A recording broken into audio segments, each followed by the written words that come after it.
Bismillahirrahmanirrahim. Assalamu alaikum students. This is Riyaz, your chemistry teacher from PMS चार सद्दा। बच्चे अगर आप लोगों को याद हो तो कल सैटरडे को हमने एवरेज एटॉमिक मास पढ़ा था एंड उस एवरेज एटॉमिक मास में मैंने आपको कुछ बताया था कि आप ये घर पे कर ले, थोड़ा प्रैक्टिस कर लें, ठीक है। तो आप में से शायद कुछ बच्चों ने प्रैक्टिस किया भी होगा। अब अगर मुझे कोई एक बच्चा बता दे कि उसके पास गैलियम का एवरेज एटॉमिक मास क्या आया था, तो वो मेरे लिए खुशी का बायस होगा। चलिए बताए शाबाश। किसी ने किया हुआ है घर पे, कैलकुलेशन करी थी एवरेज एटॉमिक मास की? है कोई बच्चे? नहीं तो फिर हम अपना क्लास कंटिन्यू करते हैं, क्योंकि फिर मुझे पता चल जाएगा कि आप लोग कितने निकम में हो। अच्छा, नहीं किया हुआ किसी ने, चलिए रहने दें।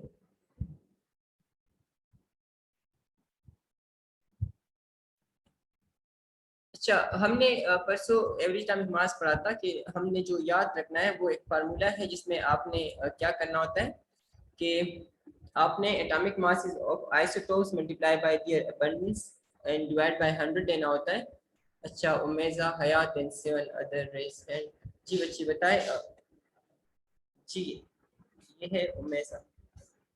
जी बताए बच्ची, उमेजा बताए। सर ये गैलियम का 0.697978 unit. Very good, very good, शाबाश। और किसी ने किया हुआ है तो वो भी बता दे, शाबाश। और ये नियॉन का 0.01871 एम। नियॉन का क्या आया था बच्ची? ये थोड़ा आप गलत बता रहे हो, जरा दोबारा बता दें। 0.201871। अच्छा, ये आपसे थोड़ा सा गड़बड़ हुई है इसमें, क्योंकि अगर आप देखें तो एवरेज जो एटॉमिक मास है ना, जो नॉर्मल एटॉमिक मास से, तो वो आपके पास क्या था, जो नॉर्मल एटॉमिक मासेस थी तो वो आपके पास 20, 21 एंड 22 थी। तो इसका जो मास होना चाहिए ना, तो वो इन तीनों के दरमियान होना चाहिए। एवरेज इनका इतना कम नहीं हो सकता, 0 पॉइंट। तो ये जरा आप दोबारा कर लीजिए बच्चे, ठीक है।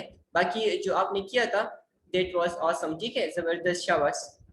अच्छा, और किसी ने किया हुआ है?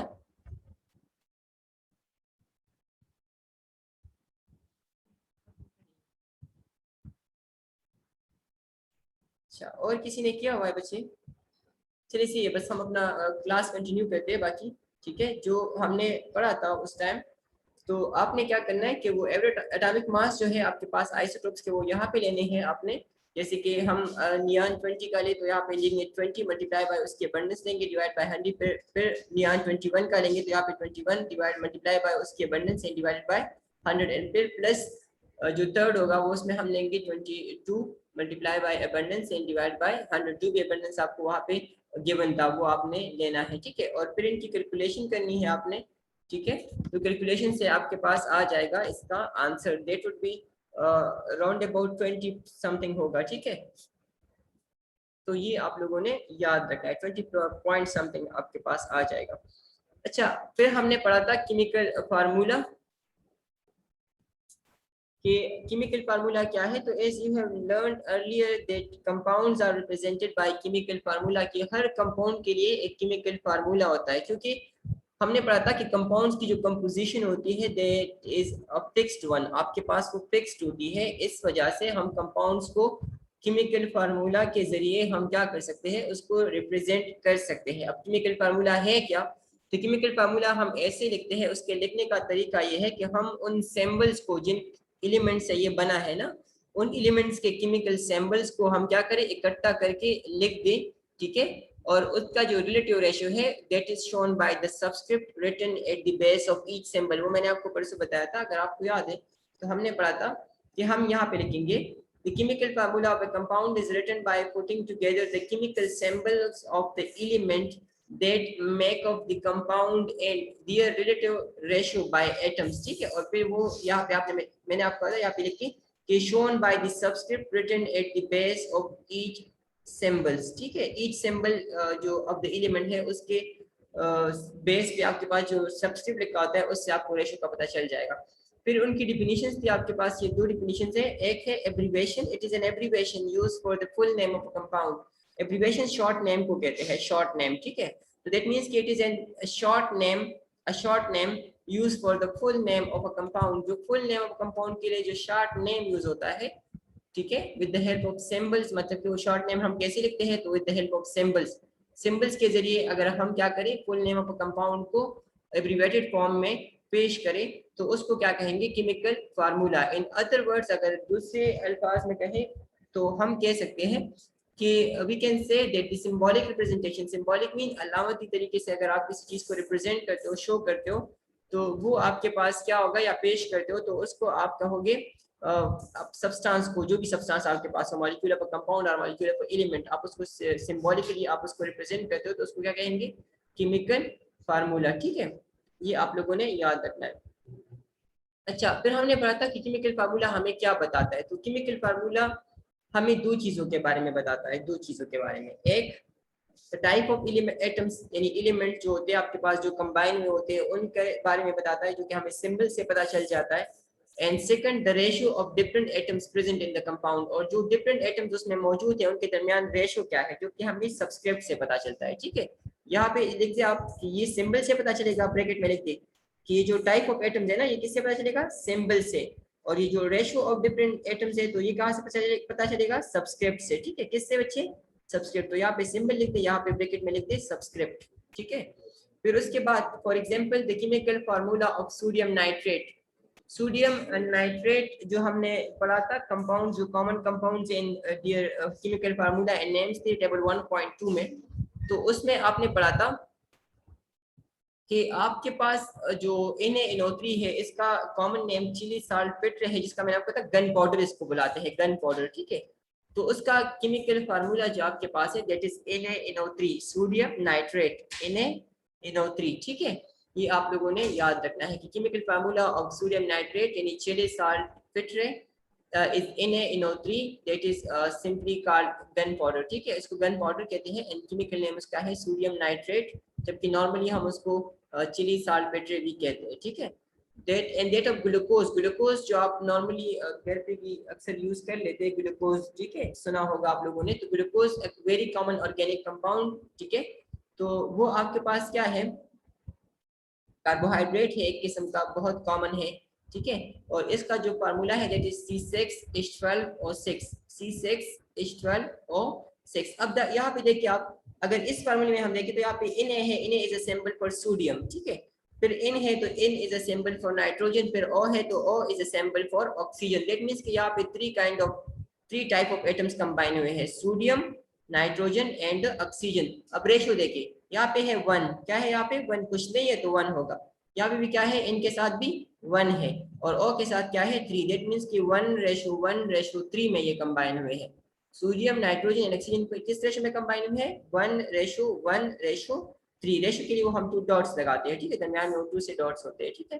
एंड डेट ऑफ ग्लूकोज का आप देखें तो यहाँ पे आप देखिए सिंबल्स है, कार्बन का C, हाइड्रोजन का H एंड ऑक्सीजन का O, मतलब कि 3 एलिमेंट्स कंबाइन हुए हैं, carbon, hydrogen and oxygen, carbon, hydrogen and oxygen. अब रेशियो देखें, यहाँ पे क्या लिखा हुआ है 6, यहाँ पे क्या लिखा हुआ है 12, एंड यहाँ पे क्या लिखा हुआ है 6। तो दैट मींस कि रेशियो वुड बी 6:12:6, ठीक है। तो ये आप लोगों ने याद रखना है। फिर following are the 2 types of chemical formula. फिर केमिकल फार्मूला के कुछ टाइप्स है, कुछ क्या है बच्चे, टाइप्स, ठीक है, जो आपको यहाँ पे दिए गए हैं। द फर्स्ट वन आपके पास जो है दैट इज एम्पिरिकल फार्मूला, जिसको हम दूसरा नाम देते हैं सिंपलेस्ट फार्मूला। कौन सा formula, simplest, that can not be further simplified, जिसको हम और सिंप्लीफाई ना कर सके। जैसे कि आपके पास मैथ्स में आपको कुछ एक्सप्रेशन दिए जाते हैं ना, और आपको कहते हैं, आपसे पूछते, आपसे मतलब वो मांग रहे होते हैं कि आप इसको क्या करें, कि आप इसको सिंप्लीफाई करें, ठीक है। तो जो आप सिंप्लीफाई करके आंसर लाते हो, दैट मींस कि वो और सिंप्लीफाई नहीं हो सकता, ठीक है। तो यहाँ पे बी आपके पास एम्पिरिकल फार्मूला वो फार्मूला होगा जो सिंपलेस्ट फार्मूला होगा। कौन सा, सिंपलेस्ट। अब सिंपलेस्ट जो होता है वो अक्सर, वो जरूरी नहीं है कि वो एक्चुअल हो, वो क्या हो, एक्चुअल हो, ठीक है। सिंपलेस्ट जो होता है ना, वो जरूरी नहीं है कि वो क्या हो, वो एक्चुअल हो। तो ये आपके पास may not be actual formula, लेकिन आपने यहाँ पे लिखना है सिंपलेस्ट फार्मूला। क्या लिखना है ब्रैकेट में, एम्पिरिकल फार्मूला को दूसरा नाम क्या कहते हैं? Simplest formula. कौन सा फार्मूला? सिंपलेस्ट। ठीक है, अब ये देखिए यहाँ पे है 6:12:6। अब ये रेशियो देखिए तो 6:12:6 आपके पास और सिंप्लीफाई हो सकता है। दैट मीन्स कि ये एम्पिरिकल फार्मूला नहीं है, ये एम्पिरिकल फार्मूला नहीं है। ठीक है, अब इसको एम्पिरिकल बनाना है तो 6 को भी डिवाइड करें ऐसे नंबर पे जिससे सिंपलेस्ट आ जाए, 12 को भी ऐसे नंबर पे डिवाइड करें जिससे सिंपलेस्ट आ जाए, और 6 को भी। ठीक है, अब 6 1s are 6, 6 2s are 12 and 6 1s are 6। That means कि आपके पास रेशियो आ जाएगा, यहाँ से 1 आ जाएगा, यहाँ से 2 तो 1:2, और फिर यहाँ से दोबारा 1 तो 1:2:1। तो उसका फार्मूला आपके पास हो जाएगा C:O। C के साथ 1 तो C हमने वैसे ही लिखा, फिर H2 एंड फिर O, तो ये सिंप्लीफाई हो जाएगा।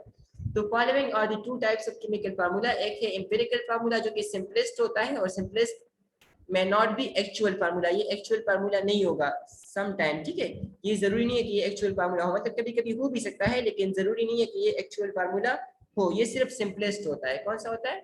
सिंपलेस्ट, जो और सिंप्लीफाई नहीं हो सकता। दूसरा जो टाइप है that is molecular formula. Molecular formula actual formula होता है। ये आपके पास देखिए ये मॉलिक्यूलर फार्मूला है। ये क्या है? Molecular. Molecular means actual formula. Actual formula वो होता है जो एक्चुअली में जितने एटम्स कंबाइन हुए और उस कंपाउंड को बना रहे हैं ना, तो वही आपके पास होगा मॉलिक्यूलर फार्मूला। एक्चुअली मींस हकीकत में। ठीक है, मतलब ये कि ये ऊपर वाला जो एम्पिरिकल फार्मूला है ये सिंपलेस्ट होता है, लेकिन जरूरी नहीं है कि ये एक्चुअल हो, जरूरी नहीं है कि ये क्या हो? एक्चुअल, हकीकत में वही आपके पास हुआ हो। लेकिन जो मॉलिक्यूलर फार्मूला है ये आपके पास एक्चुअल होता है। क्या होता है? एक्चुअल। ये सिंपलेस्ट होगा या नहीं होगा ये जरूरी नहीं है, लेकिन एक्चुअल जरूर होगा। एक्चुअल क्या होगा? जरूर। ये सिंपलेस्ट होगा लेकिन एक्चुअल नहीं होगा, जरूरत नहीं है कि एक्चुअल होगा। ठीक है, और यहाँ पे ये क्या है?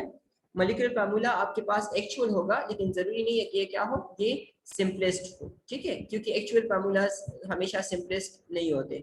ठीक है, तो ये आप लोगों ने अपने साथ याद रखना है। अब हम इनको डिटेल से पढ़ते हैं तो आपको सारा कुछ समझ आ जाएगा। Empirical formula, the first one आपको कह रहे हैं the empirical formula of a compound is the simplest formula। simplest means सादा तरीन, जो सबसे simplest हो, जो और simple नहीं हो सकता, जो और simple नहीं हो सकता, तो वो आपके पास होगा simplest formula। ठीक है, और ये एक्चुअल फार्मूला से ही बनता है।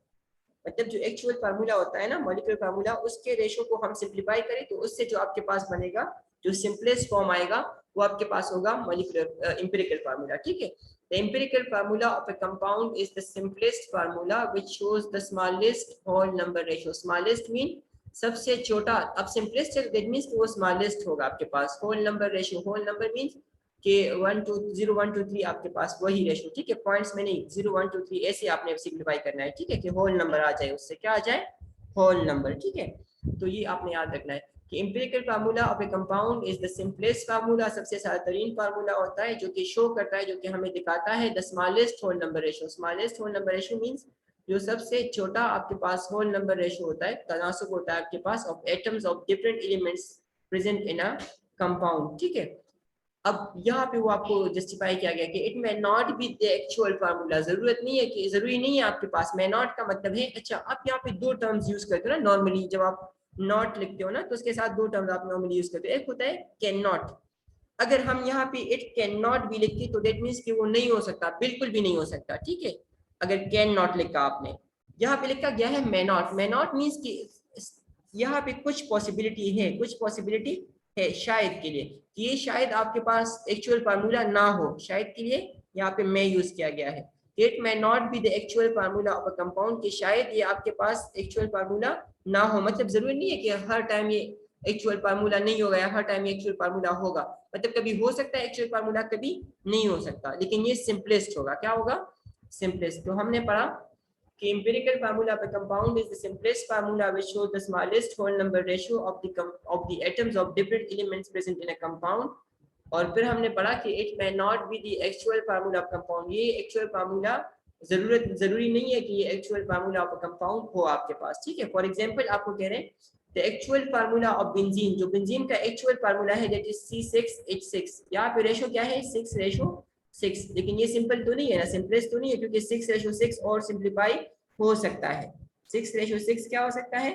और सिंप्लीफाई हो सकता है। ठीक है, तो इस वजह से यहाँ पे लिखा गया है कि for example the actual formula of benzene ठीक है। एक्चुअल फार्मूला ऑफ बेंजीन आपके पास क्या है, C6H6। बेंजीन एक ऑर्गेनिक कंपाउंड है, नॉर्मली हम एज अ सॉल्वेंट यूज करते हैं, एज अ सॉल्वेंट, ठीक है। और जो जख्मों पे बेंजोइक एसिड वो थोड़ा सा डालते हैं, जिसको आप पायोडीन और मुख्तलिफ और चीजें आप नाम देते हो ना, तो वो भी बेंजीन बेस्ड होते हैं, ठीक है। वो बेंजीन से ही बनते हैं आपके पास, ठीक है। पायोडीन और बेंजोइक एसिड वगैरह आपके पास मुख्तलिफ किस्म के होते हैं, तो वो जो आप डालते हो जख्मों पे, तो वो आपके पास क्या होता है, वो भी बेंजीन बेस्ड होता है, ठीक है। इस तरह से फिनोल जो आपके पास है वो भी बेंजीन बेस्ड आपके पास ही होता है।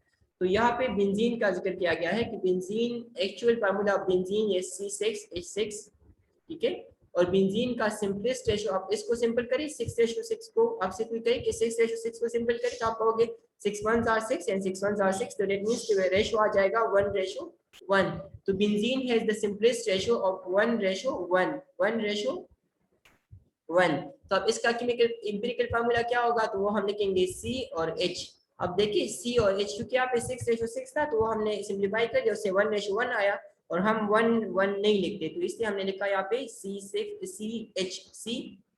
तो दैट मींस कि CH is the empirical formula of benzene, और बेंजीन के साथ आपने ब्रैकेट में लिखना है C6H6, मतलब कि बेंजीन का एक्चुअल फार्मूला C6H6 है, जो ब्रैकेट में आपने लिखा हुआ है, ठीक है। बेंजीन का एक्चुअल फार्मूला क्या है, C6H6, जो आपने ब्रैकेट में लिखना है, और एम्पिरिकल फार्मूला उसका क्या है, CH, ठीक है। और ये कैसे आता है, तो इस रेशो को सिंप्लीफाई करके, जो एक्चुअल फार्मूला में रेशो होता है ना, उसको क्या करना है आपने, सिंप्लीफाई करना है। सिंप्लीफाई मींस कि उसको और आपने सादा बनाना है, ठीक है।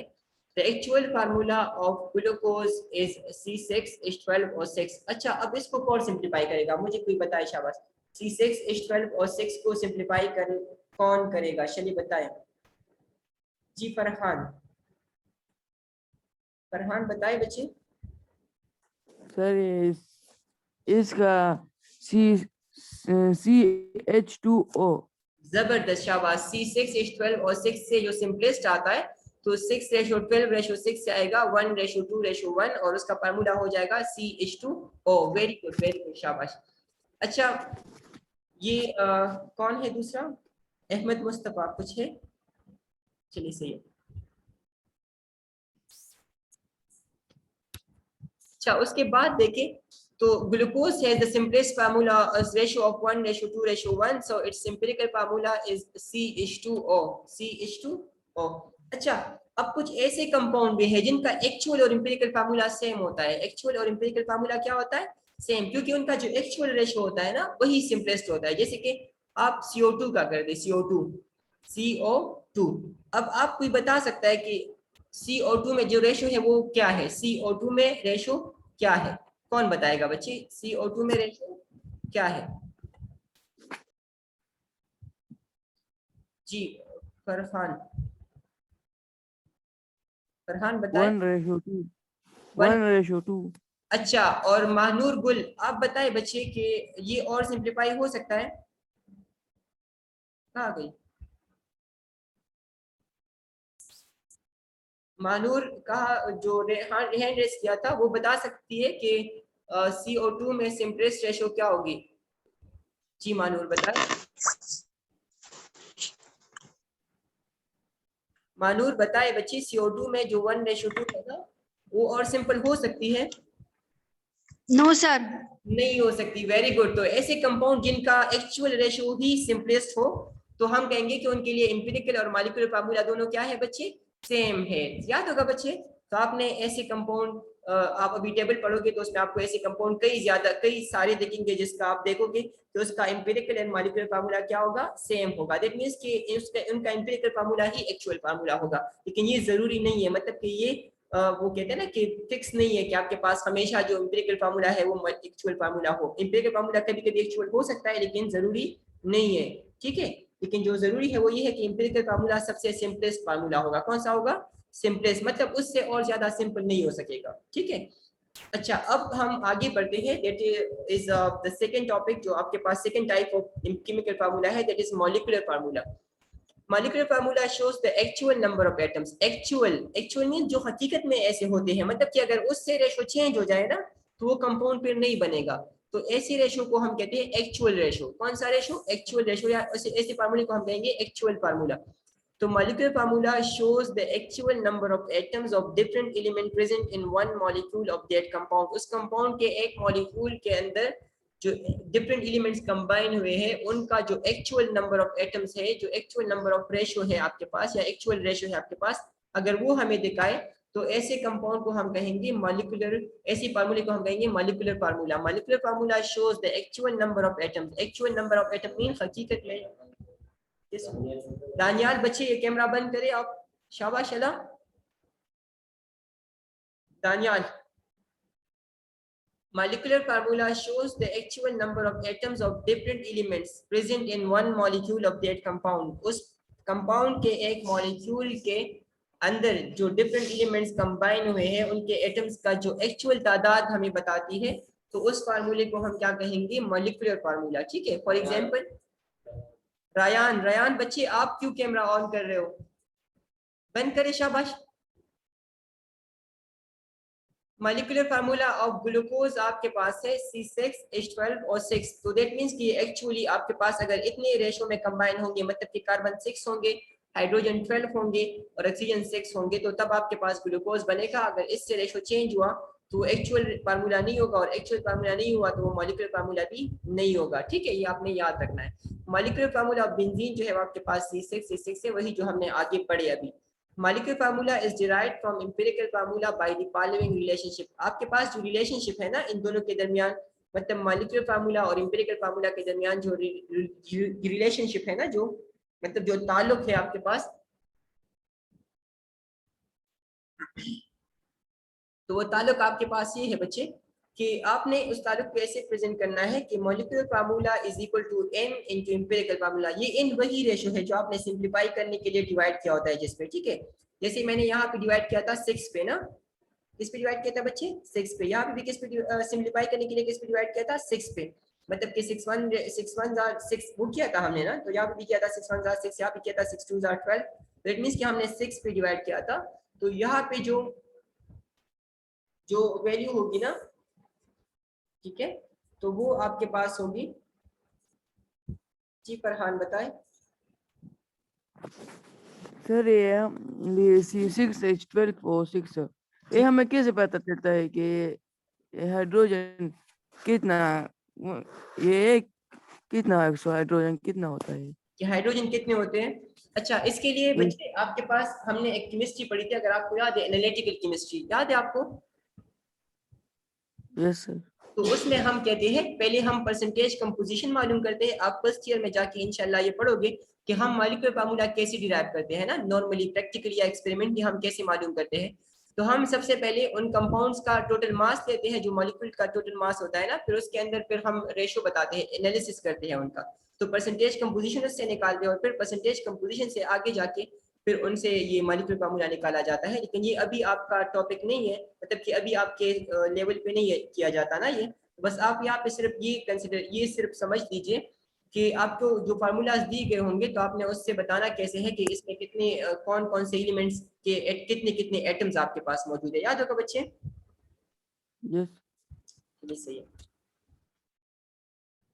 अच्छा, उसके बाद आपके पास है कि जो रेशो है आपके पास, जो केमिकल फार्मूला है, molecular formula and second one empirical formula, तो उनके दरमियान रिलेशनशिप है आपके पास कि molecular formula is equal to n empirical formula. अब n क्या है? तो n आपके पास 1 2 3 4 5 6 7 एंड सो ऑन आपके पास हो सकता है. जैसे in case of these two आपके पास जो n है वो है 6. वो क्या है? 6. ठीक है. और अगर आप फर्ज करें हाइड्रोजन पेरोक्साइड के लिए कहें, H2O2 के लिए. अच्छा, आपके क्लास में कोई ऐसा बच्चा है जो मुझे बता सके कि H2O2 हाइड्रोजन पेरोक्साइड का एम्पिरिकल फार्मूला क्या होगा? H2O2 का एम्पिरिकल फार्मूला क्या होगा? H2O2 का एम्पिरिकल फार्मूला. फरहान. जी फरहान बच्चे बताएं. Sir HOO. O 2 दफा O तो फिर तो वही O2 हुआ.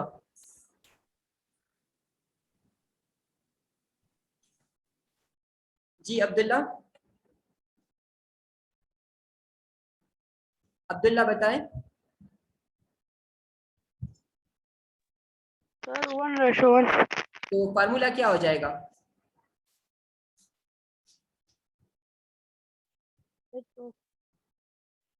जी उमेजा, उमेजा बताए बच्चे। Sir HO। HO हो जाएगा, वेरी गुड, शाबाश। तो आप देखिए, तो यहाँ पे जो रेशियो है ना, तो यहाँ पे जो इन वैल्यू है वो क्या होगी, कौन बताएगा? यहाँ पे इन वैल्यू क्या है HO के लिए, मतलब इन वैल्यू क्या होगी, मतलब क्या ऐसे हमने किया इसके साथ जिससे ये HO आया? जी उमेशा आप बता सकते हो बच्चे, सबसे पहले आपने हैंड रेस किया हुआ था, बताएं। सर 2। 2 होगी, वेरी गुड, शाबाश। तो ये आप लोगों ने समझ दिया है कि हमारे पास n कैसे आएगा, तो n वैसे आएगा जैसे आपने इस पे कौन से नंबर पे डिवाइड किया है वो आपके पास n होगा, ठीक है।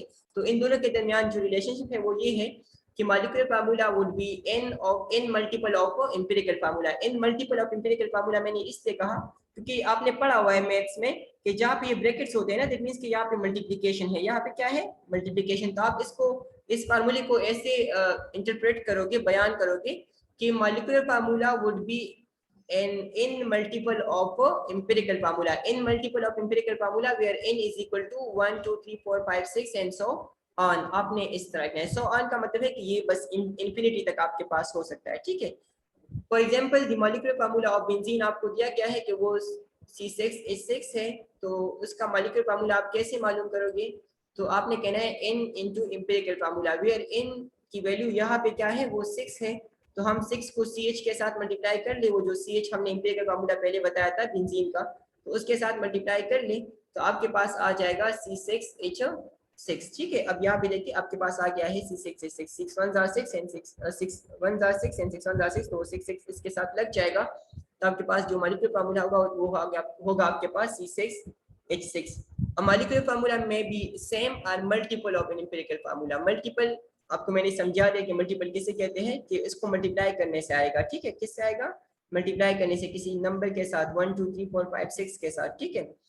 तो मॉलिक्यूलर फार्मूला में भी द सेम, या सेम हो सकता है या उसका मल्टीपल होगा। किसका मल्टीपल होगा? एम्पिरिकल फार्मूला का, ठीक है। सेम वैसी जैसे मैंने आपको कहा H2O और उसकी बात कर रहे हैं, ठीक है। A few compounds showing their empirical and molecular formula are shown in table 1.7। ये देखिए टेबल 1.7 में आपको सारा कुछ बताया गया है।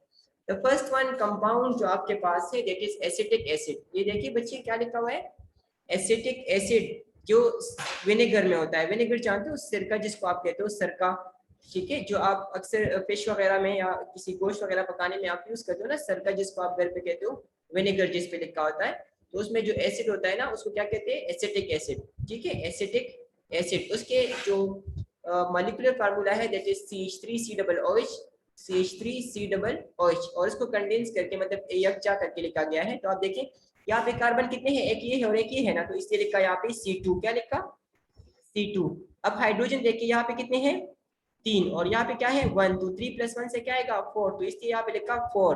और ऑक्सीजन कितने हैं 1 और 1, तो 1 और 1 से क्या आएगा 2।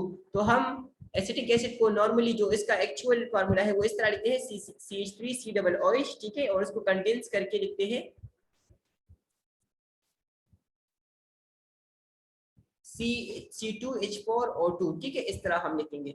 अच्छा, इसको सिंप्लीफाई करें तो आपके पास 2:4:2 है, तो इसको सिंप्लीफाई करें, 2 1s are 2, 2 2s are 4 and 2 1s are 2। अब देखिए यहाँ पे भी CH2O आया, CH2O। अब CH2O आपके पास यहाँ पे देखिए ग्लूकोज का भी है, तो इससे एक और बात हमें पता चली, और वो ये कि एम्पिरिकल फार्मूला 2 या 2 से ज्यादा कंपाउंड का भी सेम हो सकता है। एम्पिरिकल फार्मूला 2 या 2 से ज्यादा कंपाउंड का भी सेम हो सकता है, लेकिन मॉलिक्यूलर फार्मूला कभी भी 2 कंपाउंड का सेम नहीं होगा, ये आपने याद रखना है, ठीक है। Molecular formula for each compound is different, molecular formula for each compound is different, while empirical formula for many compound can be same identical, हो सकता है बहुत सारे कंपाउंड के लिए एम्पिरिकल फार्मूला सेम हो सकता है, लेकिन मॉलिक्यूलर फार्मूला कभी भी 2 कंपाउंड के लिए सेम नहीं होगा। ये आपने ये बात यहाँ से समझ लेनी है, ठीक है। अब एसिटाइलिन का देखिए, एसिटाइलिन जिसको हम C2H2 कहते हैं, ये एक किस्म की गैस है जो कि हम नॉर्मली गैस बिल्डिंग के लिए यूज करते हैं। ऑक्सीजन के साथ ये रिएक्ट करते हैं तो उससे ऑक्सीएसिटाइलिन बनता है, जिससे आप गैस वेल्डिंग करते हो, वेल्डिंग जानते हो ना, जो लोहे वगैरह को एक दूसरे के साथ जब वो ब्रोकन पार्ट होते हैं ना उसको एक दूसरे के साथ चिपकाते हैं, वापस उसको रिपेयर करते हैं, तो उसके लिए एक तरह की वेल्डिंग होती है जो कि एक बिजली से होती है और दूसरी गैस से होती है ना। तो उसके लिए जो गैस वेल्डिंग है उसमें कौन सी गैस यूज की जाती है, एसिटाइलिन। ठीक है, एसिटाइलिन का जो मॉलिक्यूलर फार्मूला है दैट इज C2H2 C2H2। ठीक है, एसिटाइलिन किस लिए यूज होता है, गैस वेल्डिंग के लिए, गैस वेल्डिंग के लिए। ठीक है, एंड उसका जो मॉलिक्यूलर फार्मूला है दैट इज C2H2। ठीक है, और 2:2 को हम सिंप्लीफाई करें तो 1:1 आ जाएगा, तो इसलिए इसका एम्पिरिकल फार्मूला है CH। अब बेंजीन का देखें तो बेंजीन का हमने पढ़ा कि उसका मॉलिक्यूलर फार्मूला C6H6 है, जबकि उसका एम्पिरिकल फार्मूला CH है। अब देखिए इन दोनों का एम्पिरिकल फार्मूला सेम है, एम्पिरिकल फार्मूला क्या है, सेम, लेकिन मॉलिक्यूलर फार्मूला देखिए वो डिफरेंट है आपके पास। तो दैट मींस कि मॉलिक्यूलर फार्मूला किसी भी दो कंपाउंड का सेम नहीं हो सकता, जबकि एम्पिरिकल फार्मूला दो या दो से ज्यादा कंपाउंड का भी सेम हो सकता है, ये आप लोगों ने याद रखना है। ठीक है बच्चे। अच्छा, उसके बाद आप देखें तो आपके पास नेक्स्ट जो है दैट इज हाइड्रोजन पेरोक्साइड, जो हमने अभी एग्जांपल में पढ़ा भी। ठीक है, ग्लूकोज भी हमने एग्जांपल में पढ़ा और हाइड्रोजन पेरोक्साइड भी, कि H2O2 आपके पास उसका मॉलिक्यूलर फार्मूला है और इसका जो सिंपलेस्ट फार्मूला है, जो एम्पिरिकल फार्मूला है दैट इज HO। ठीक है, HO। अब यहाँ पे देखिए सल्फ्यूरिक एसिड, सल्फ्यूरिक एसिड जो आप बैटरीज वगैरह में डालते हो ना, जो घर पे आप बैटरी यूज करते हो तो उसमें आप सल्फ्यूरिक एसिड डालते हो। ठीक है, तो ये जो सल्फ्यूरिक एसिड आपके पास, अब इसका देखिए तो इसका एम्पिरिकल फार्मूला H2SO4 है, जबकि मॉलिक्यूलर फार्मूला भी H2SO4 है। अब ये क्यों है, क्योंकि यहाँ पे रेशो देखिए 2:1:4, तो कोई ऐसा नंबर नहीं है जो इनको और सिंप्लीफाई कर सके। जैसे कि 2 और 4 तो सिंप्लीफाई हो सकते हैं, लेकिन 1 तो उसके साथ नहीं हो सकता, और हमने तीनों अगर सिंप्लीफाई हो सकते हैं तो हमने करना है, अगर 2 हो सकते हैं और एक नहीं तो दैट मींस कि वो सिंप्लीफाइड है, वो सिंपलेस्ट है आपके पास पहले से।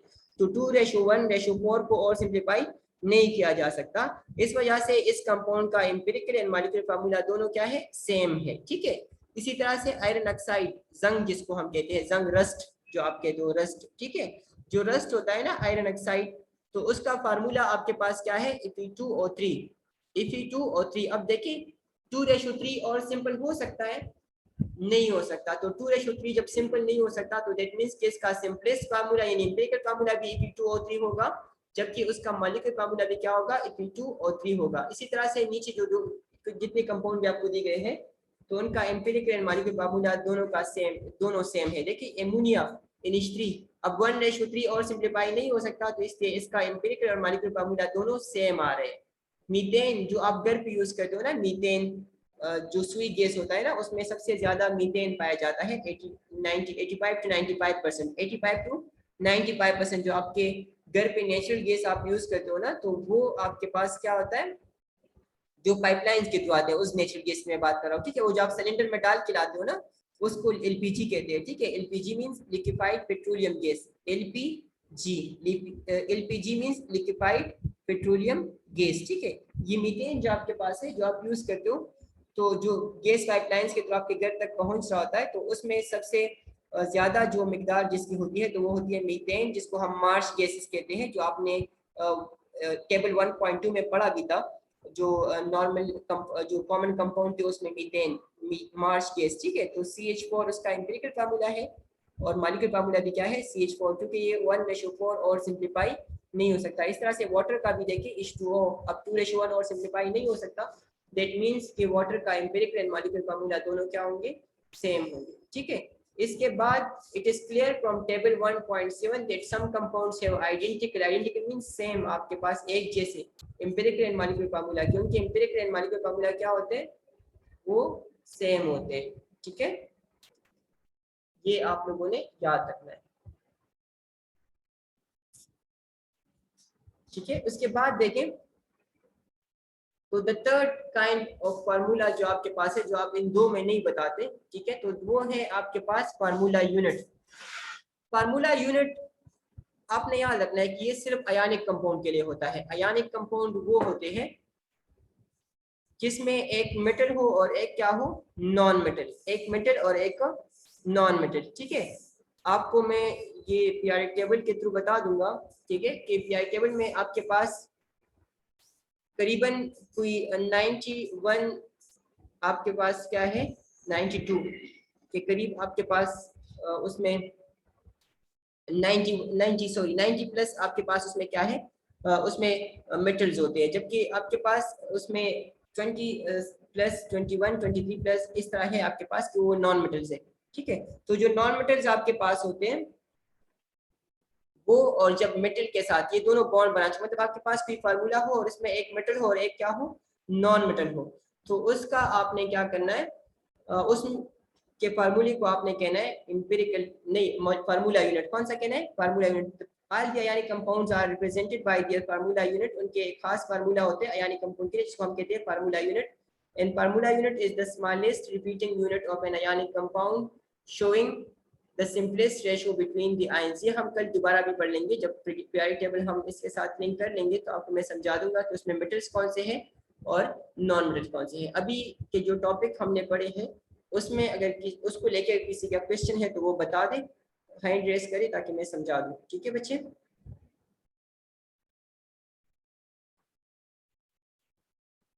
जी फरहान अहमद नजर। सर ये फार्मूला यूनिट जी बच्चे, फरहान जरा तेज बोले।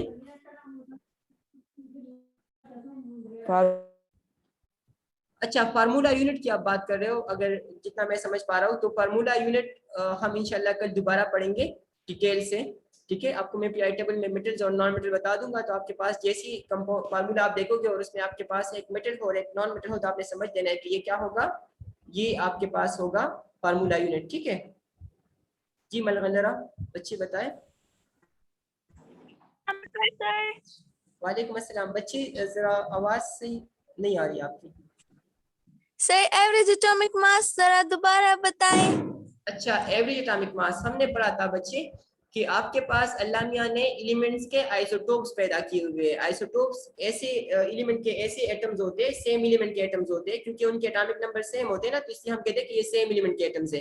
ठीक है, उनके मास नंबर एक दूसरे से मुख्तलिफ होते हैं। तो अब जब आपके पास मासेस मुख्तलिफ हो ना और हम उसमें से किसी एक आइसोटोप का मास ले तो वो बाकी आइसोटोप्स के साथ नाइंसाफी होगी ना, तो इसलिए हम क्या करते हैं कि हम उन सबको खपा नहीं करते और हम सबका एवरेज लेते हैं। क्या लेते हैं, एवरेज। और एवरेज हम कैसे लेते हैं, तो हम देखते हैं कि सब खपा ना हो तो उसके लिए हम देखते हैं कि उसका परसेंटेज कितना है। अब जो जितना ज्यादा होगा दैट मींस कि उसका हिस्सा उसमें ज्यादा होगा। जैसे बिजनेस होता है ना, कंबाइंड बिजनेस होता है, तो उनमें जिनका शेयर ज्यादा होता है तो उनको प्रॉफिट में भी शेयर उतना ज्यादा मिलता है। इसी तरह से आइसोटोप्स के जितनी भी आइसोटोप्स की अबंडेंस ज्यादा होगी तो उन आइसोटोप्स को उनके एटॉमिक मास के साथ, उस आइसोटोप के मास के साथ उस अबंडेंस को मल्टीप्लाई करेंगे, फिर 100 पे डिवाइड करेंगे, फिर दूसरे आइसोटोप का इस तरह देखेंगे कि उसका एटॉमिक मास और उसका अबंडेंस मल्टीप्लाई करेंगे और 100 पे डिवाइड करेंगे, फिर तीसरे का भी इस तरह करेंगे। ठीक है, और फिर जो जिनसे सब आ जाए ना, जो वैल्यूज इन सब से आ जाए, मतलब कि first isotope multiply by abundance और 100 से जो वैल्यू आई, फिर दूसरे isotope multiply by abundance and divide by 100 से जो वैल्यू आई, इस तरह से तीसरे, तो वो सब हम आपस में ऐड करेंगे तो उससे आपके पास आ जाएगा एवरेज एटॉमिक मास। ठीक है, वर्दा शुएब जी बच्चे बताएं। सर ये एम्पिरिकल फॉर्मूला भी जरा समझाए। अच्छा बच्चे, एम्पिरिकल फार्मूला आपके पास होता है ऐसा फार्मूला जो आपको सिंपलेस्ट रेशियो बताता है। सिंपलेस्ट मिसाल के तौर पे आपके दोस्त होते हैं ना, आप इकट्ठा होते हो और आप कुछ खाने का ऑर्डर करते हो ना, तो आप देखते हो कि पर हेड हम कितना खा सकते हैं। अब आप एक साथ लेके आते हो ना, तो फिर आप देखते हो कि